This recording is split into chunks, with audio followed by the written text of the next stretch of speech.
they say? They say Kuel. How do they spell it? Kewl. Block. That's What? hard block. A hard block. They already got my number. I can't block them. Who is this person to you, and what is their... It's a person that I'm very close to and that I love, so I'm gonna let them get away with that spelling. I'm down for it. Fill out the census on their Why behalf. Why are you so strict on how people spell things? People can spell things however they want. A phrase I came across in a book today was the grammar of everyday life, as a way of speaking to like the rules and systems and societal rules that we interact with. And I thought that was really compelling and stuck with me. About social constructs and conventions. Word. Which are under attack and gonna completely change for the rest of this year. And beyond. I read a nasty little article today that was putting it at like 12 to 18 months. Or if like it goes away in the hot summer months, there's going to be a fall time resurgence. Like this thing's going to be an issue in our lives for a year or two in different capacities. Well, if I could take a pill right now and there was a 10% chance I would lose $2,000, but the rest of the chance is that I could never get it and no one around me could get it, I would risk it. What man in a trench coat is offering you this Pascal's a wager, my friend? I'm just saying, like, you high or low? I don't even know. I don't even understand that. 10%. I think it's like $2,000. Like, is it like if the vaccine was $2,000, it would kill. Like, I feel like what sucks is that a lot of people would die. But like, if I found out the vaccine was $2,000 right now, you would never see me quicker to pay $2,000. Oh, I see. Oh, there's a 10% chance it doesn't do anything. Yeah. Oh, that's a very privileged thing to say, I think. I know it's terrible, but that's where I'm at. And as the days continue to go on like this, I feel my number of money, the number of dollars I would pay. I hope we don't get to, it's like self versus other right now. Like, it's how selfish are you? Because right now we're all being not selfish, which is very un-American. We're like doing something for others by limiting our lives. People are scared of what happens if they aren't selfless. I don't think don't say it like everyone's super, like, has a bunch of altruistic thoughts. Like, not everyone is like, oh, I'm being a good citizen. Like 80% of the thought, I think, is, oh, I don't want to get it. And then there's a 20% that's like, I don't want to give it to anyone else. Word. I don't think, human nature can be very base and selfish. But then again, like, we protect the herd too. You protect the individual, but you also like protect the species, I think. When I think about like people who risk their lives to save many other lives. I don't know. We're probably all programmed a little differently. This is interesting. Is it? I was trying to get us out of it. Well, because there's not like what is the herd to you? Oh, that's interesting. I think our most enlightened people would say like biomes. Like an entire like ecosystem can be one's herd. So you mean the temperate forest of the Northeast? I mean, like, because you don't want to say just humans, because that ignores the other sentient and not sentient beings in an area. What? Wait a second. What other sentient animals are you thinking about? Dolphins and chimpanzees? I mean, you've got a dog in your house right now. I think you've already taken a leap in terms of like protecting another species. That's part of your family unit, right?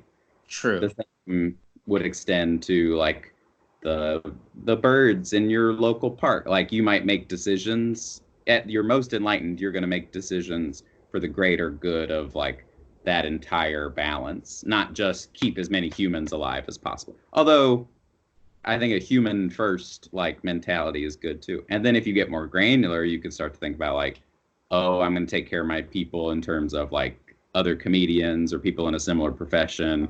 You're a family unit. You care about your family, your biological family, your chosen family, your race, gender, class. I'm sure there's some class solidarity happening at the uppermost echelons and lowest most opposite of echelons. I'm interested in all of those things, but I'm also interested in what you did today.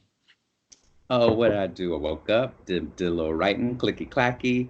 I ate my shakshuka. You ate shakshuka again? I ate half of it yesterday, half today. So it lasts. It's a weekend experience. 6 eggs, 3 and 3? Yeah, 3 and 3. But it was a little uneven in terms of like the mixture that I ate. I think I ate a little less mixture yesterday, more mixture. And then you did what? How'd you store it? In my fridge, and then I microwaved it. What else? Keep it. It kept fine. I eat stuff cold. When I go to pizza places, I'm like, don't heat it up. They always heat it up too hot. I'll eat it cold. I'm not a temperature queen. This is us. Cold pizza, can't do it. I know it's like a cool thing. Cold pizza and cold Chinese food, can't do it. Won't do it. Have never done it. Can't do it. Cool thing. It's just it's too hot, and I want to eat it now, not hold it for 2 minutes thing. Every pizza place makes it way too hot. Every cup of coffee I've ever gotten is way too hot. That's why I asked for a little ice in it. I have a sensitive palate, and I'd rather have a boring, bland temperature than something hurt me. I'm a comfort queen. I'm with you on coffee. With you on coffee. Completely different camp on pizza. So, but I don't eat pizza. I don't eat pizza a lot. So if there's pizza out at a gathering at Butterboy, they do pizza or did pizza. Would you eat some of that pizza, or you'd be like, no, it has to. I want it melting, and the cheese has to. Can I tell you something? As a person, both times when I did Butterboy, I didn't eat the pizza because I was so excited for the tacos afterwards. Oh, I definitely cheated on my keto to have a little pizza, and then I had some tacos. And it was Christmas time, so they gave away the cookies they were trying to sell because they didn't sell. It was like closing time. That was paradisical. I love tacos. Tacos are better than pizza. That is hate speech? I'm pretty sure legally classifies as hate speech.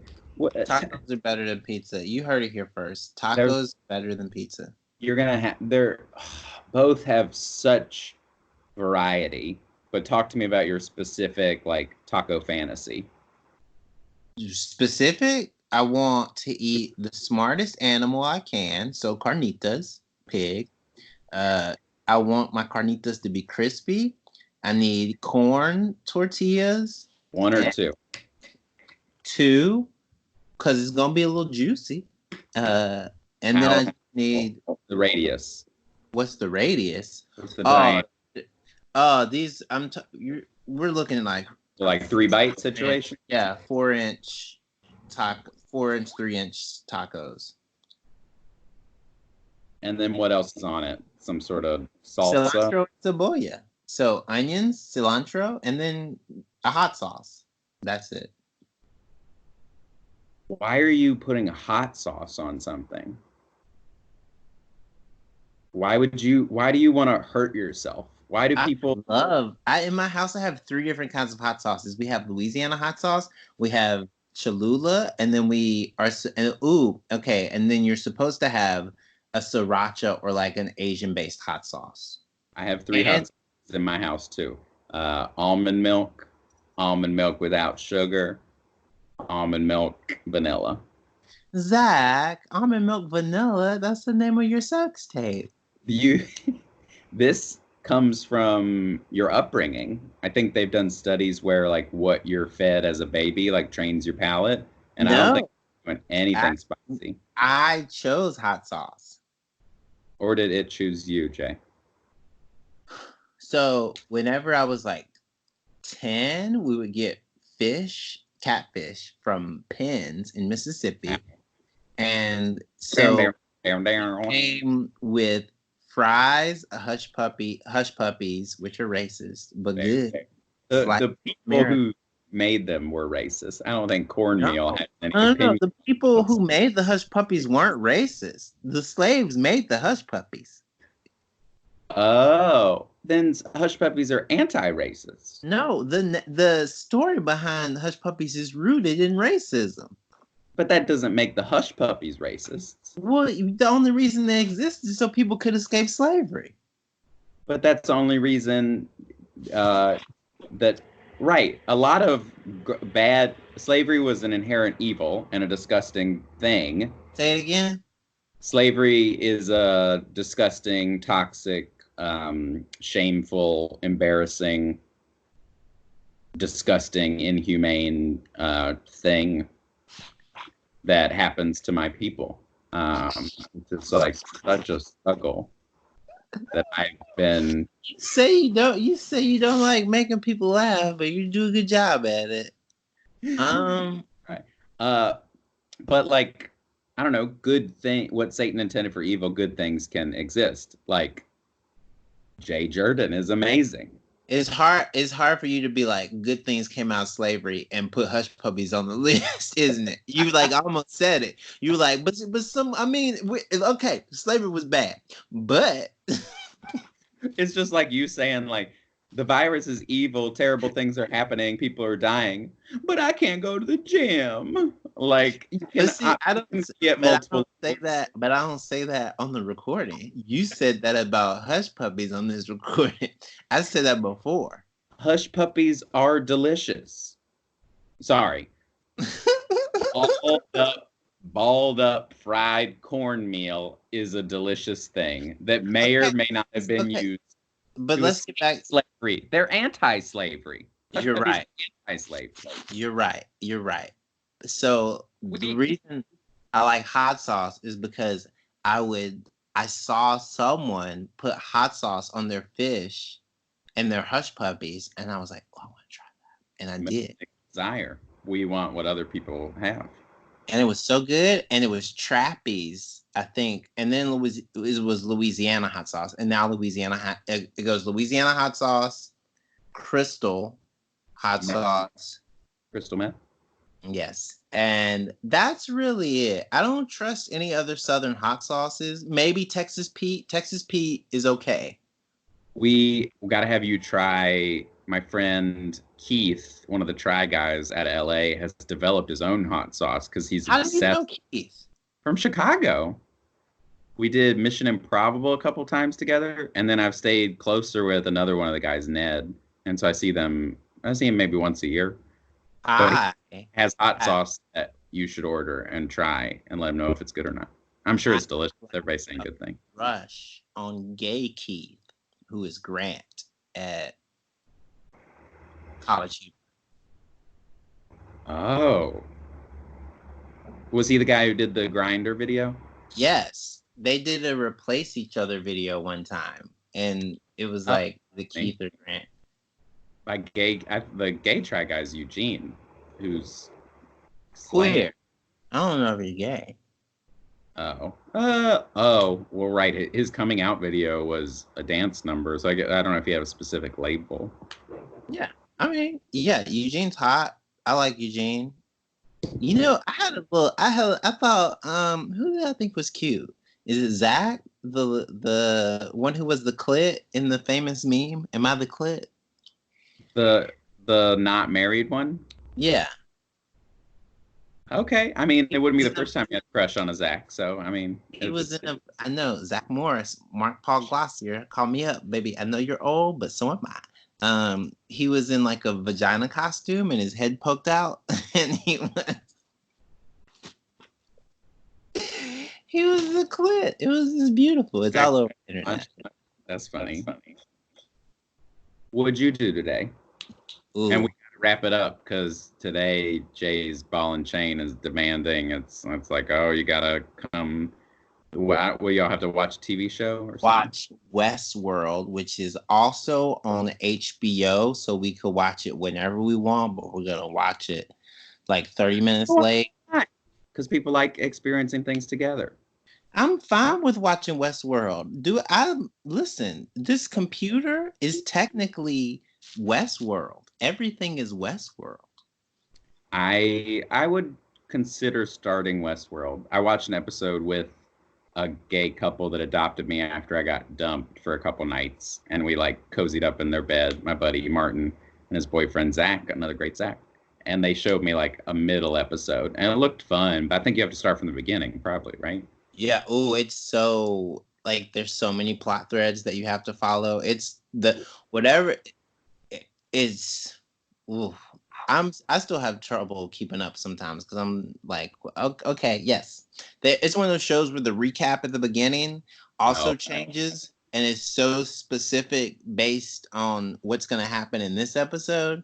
So it's like a recap that'll show things that happened this season and 2 seasons ago to let you know that this episode is going to deal with a couple of those tiny little seeds that were planted.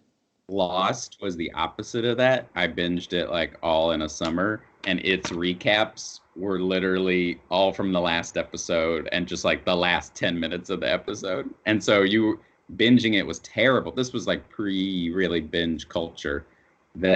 So I was just like, it was so repetitive. Even the episodes themselves, it felt like a soap opera. It kept like slowly catching you up on things that I think if you watched in real time, like a week in between episodes, it maybe was more fun, but it wasn't that fun to binge. I never watched Lost. I just caught up all that one summer, and then I didn't finish the last season. I have a bad habit. I do that with Stephen King novels too. I've read a lot of like 4/5 of Stephen King novels. Do you have a favorite Stephen King movie? Ooh, I don't know if I've seen that many movies. I really love the miniseries Storm of the Century, and even like rewatched it earlier this year. It's like 15 years old.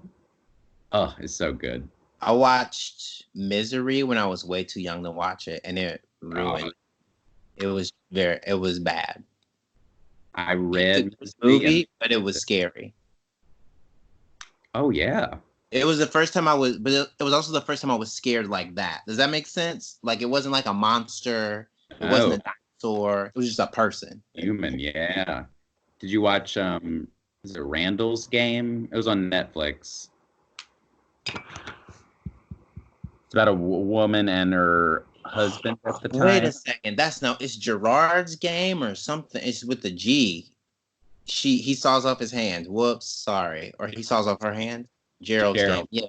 I read about it. It's gross. Fooling around in a retreat area, and she's tied up to the bed, and then he has a heart attack, and so then she is trapped and gonna die.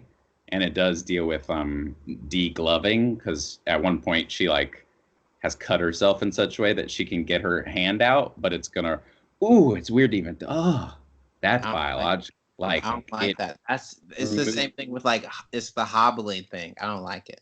Oh, so you're very susceptible to like bodily restraint and damage to the body. Yeah, I don't like that. I would venture to say most don't. But like I can't. I think it's because I saw pain. His kink was pain and humiliation. I was like, I'm a comedian too. But he had me, I was getting a blowjob from him, and then he's like harder. And I'm like, I don't want to like break your nose by like humping your head, but I think that's like what he wanted. And I'm a comfort queen. Like, let's get in a fucking moon bounce and like I think that's part of why we get along. I like tactile stuff, but I don't want it to be jarring. Oh yeah, let's be gentle. Well, here's a question. Do you No, it's not even sexual. It's just kind of like general ramping up and ramping down, if that makes sense. Like energy, excitement. Like if I was like, we got to go right now, it would take me like an hour to kind of like rev up. Yes. I don't like abrupt anything. Even I can play with that. I can play with that energy if like a director tells me to, or if like I have to. But like if someone's like, "Come on, we gotta go now," I'm like, "Well, where are we going? Chill out. Hold on, time out. Where are we? Don't yell at me." I never really. Whenever someone in sports, if a coach ever yelled at me, or if like someone ever yelled at me, it'd always be like, it was the only time you could get me to be like, "Don't do that ever," especially in front of these people. Sports, good one. Any closing thoughts before you go watch your TV show? We probably should never talk for hour 10 again. Was that? But I feel like we covered a lot. We did. I feel like we had a good time, but everyone on Facebook was like, "Oh, I can't hear it. It don't got no sound." Oh, it had nothing to do with the length, though. I don't know why. That was my first time trying to upload it to Facebook. Oh, and also, everyone donate to Stand Up New York. I feel this is it's like one of the places that I was like, man, I feel really whatever I can do. I messaged John, the booker there, about should we do like a benefit show for it, and he said sure. So I don't know. I got to give that more thought. But he said the club's okay, but it's his staff that he's looking out for. Yeah, OnlyFans. That's what we got to do. Oh, do you think that's like a monthly subscription situation? We want like one time bust out your dollars. Did I tell you I started an OnlyFans as a joke? And I just posted pictures of a box fan, a ceiling fan, handheld fan. I made $20. No, I made $100. Do you want to be okay? Do you want to be the girl at the whorehouse that people get mad about? Isn't that funnier? you.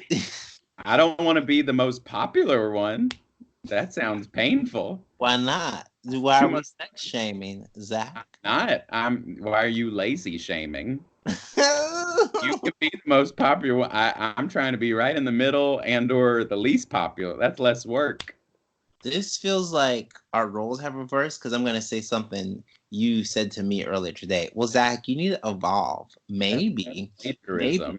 Maybe there's a place where you can work really hard at something that you care about, just like that very popular call girl.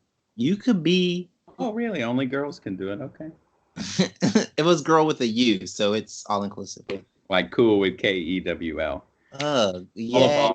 I'm not actually lazy. I'm just comfortable. I work hard, but I want to be seated while I'm doing it. Zach, well, you're comfortable right now? Eat the rich. We gotta eat Zach. I ain't rich. I saw that. Someone did say that. It's like eat the rich means eat actual rich people. Don't just eat someone who is doing kind of okay right now. Don't do that. That's completely different. Someone came for like an author on Twitter. There was like, this guy's like doing really well. And he responded, he was like, okay, here's the real tea. Like I worked 7 years on a book. The advance was 6,000 and then they folded and they owed me like 28,000. So, and that took 7 years of my life. So don't come for me, honey. I figure we're 2 years away from everybody having to post their tax returns so we can like decide who we can be friends with and who we cancel and who we get excited. And really, it's not even their tax returns. It's going to be their parents' tax returns because whenever people are like, oh, you should leave New York, I'm like, do you understand this is the nicest apartment I've ever had? This is the most freedom I've ever had. You want me to leave New York to go back to Mississippi in the nicest way possible. So you're letting me know that your at-home situation is more comfortable than your New York situation. Whenever someone's like, oh, you should just go back home. Live in your pool house, your guest house. I'm like, okay. Oh, word. Well, but there's, right, the suburban versus urban, there are other factors at play too. Like the same dollar amount here gets you much less in terms of like real estate square footage. But then in rural wherever, suburban wherever, your access to culture, your forced interactions with people from different backgrounds, your ability to meet a husband is lower. Which is what's so hard right now actually about New York, because all the things we love about New York are gone. Are gone. the people that made those things are still here. It's kind of a very like equalizing thing. Like you may be the best fucking chef in the world and you owned 5 restaurants. Now you're a human.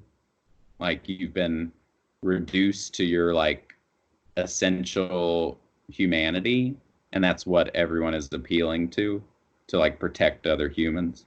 Like no one. Oh, do you think people in hospitals are making calls not just on like survivability, but on like profession? They can't, because I mean they can kind of know, but they can't tell if you're good. I Right. mean, They're just seeing, right, they're judging life, right? yeah. But I bet a millionaire's medical support is different than someone coming in on Medicaid.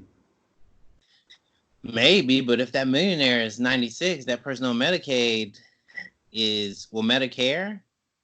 Yeah, Medicaid. Do you see what I'm saying? Like, it's a bunch of factors, which Right. is like. I'm glad we're doing our part. Donate to Stand Up New York. Go watch yeah. West. Donate to Stamp New York. Donate to food banks. There's a specific food bank that I was supposed to say. I mean, every time we won't get into like this terrible, sad stuff, but like, I don't know. I feel yeah. I want to. For me, I've given to my sister, who's a hairstylist. That felt important. And my hairstylist here in New York, I sent him some money. Yeah, my boyfriend, he tipped his stylist like a big, because it's just gone. I don't even know what barbers are doing right now. Struggling. I think unemployment, New York, and federal insurance goes live tomorrow. Kind of the stimulus package. Like in theory, well, I don't know how well you did last year, but in theory, we got $1,200 checks coming, I think, and then you can apply for unemployment. I don't know where I fall though, because like my employment was all kind of like self-driven. Like, So if I go do a show and make money from it, now I can't do a show. So I guess in some ways I'm unemployed. But I'm still they said freelance counts. It's also like, I don't know. The website's hard to navigate, and I was seeing horror stories, so. true. And you want the people looks like a hand. To go first. I was like, what? My foot looks like a hand. And she beckons. All right. Well, have a good one. You too. Good angle. Glad you're doing well. Bye. Strong.